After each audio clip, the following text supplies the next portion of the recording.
আগামী জাতীয় সংসদ নির্বাচনে আসন সমঝোতা নিয়ে এখনো স্পষ্ট অবস্থান জানায়নি বাংলাদেশ জামায়াত ইসলামী। এক্ষেত্রে কিছুটা কৌশলী অবস্থান নিয়েছে দলটি। একদিকে ইসলামী আন্দোলন সহ সমমনার 7টি দলকে নিয়ে 5 দফা দাবিতে অভিন্ন কর্মসূচির মধ্য দিয়ে সরকারের উপর এক ধরনের চাপ বজায় রেখে নির্বাচনী কৌশল সাজাচ্ছে। অন্যদিকে এক আসনে এক প্রার্থী এই নীতিকে ভিত্তি করে দলগুলো আসন ভিত্তিক জরিপ চালাচ্ছে।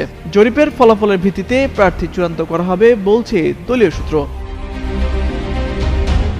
আসন সমঝোতার বিষয়টি ডিসেম্বরের প্রথম সপ্তাহ নাগাদ চূড়ান্ত হতে পারে বলে মনে করছেন দলগুলোর নেতারা। তবে নির্বাচনের তফসিল ঘোষণার পরও এই সমঝোতা কৌশলের কাজ চলমান থাকবে।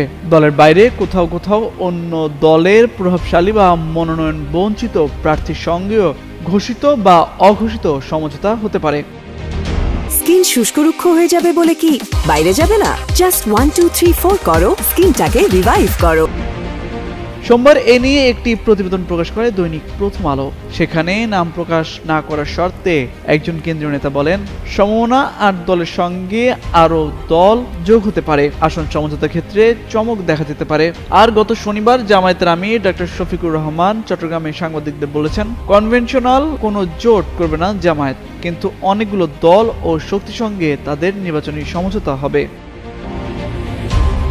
তবে আর কোন কোন দলের সঙ্গে সমঝোতার চেষ্টা বা আলাপ চলছে সেটা এখনো প্রকাশ করতে চাইছে না জামায়াত ইসলামী। যদিও সমমনা কয়েকটি দলের উচ্চ পর্যায়ের কয়েকজন নেতার সঙ্গে কথা বলে জানা গেছে, নির্বাচনী আসন সমঝোতায় জামায়াত সহ 8 দল জাতীয় নাগরিক পার্টি, এবি পার্টি ও গণ অধিকার পরিষদকেও পাশে পেতে চায়। তাদের কারো কারো সঙ্গে অনানুষ্ঠানিকভাবে আলোচনা বা যোগাযোগ হচ্ছে।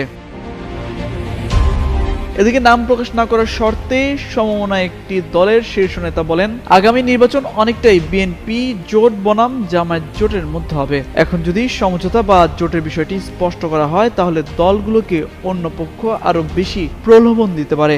এ নিয়ে বিব্রতকর পরিস্থিতির উদ্ভব হতে পারে। তাই এখনই সমঝোতার বিষয়টি চূড়ান্ত না করাটাও রাজনৈতিক কৌশলের অংশ বলে জানান তিনি। জামায়াত ইসলামীর হয়ে সমমনা দলগুলোর সঙ্গে লিয়াজু করছেন দলটির সহকারী সেক্রেটারি জেনারেল হামিদুর রহমান আজাদ। তিনি বলেন, দলগুলোর মধ্যে আলোচনা হয়েছে, এই দলগুলো একসঙ্গে নির্বাচন করবে বলে সিদ্ধান্ত নিয়েছেন তারা। এছাড়া নির্বাচনের তফসিলের আগেই সমঝোতা চূড়ান্ত করার লক্ষ্য আছে। তামজিদ মির্জা, যুগান্তর নিউজ।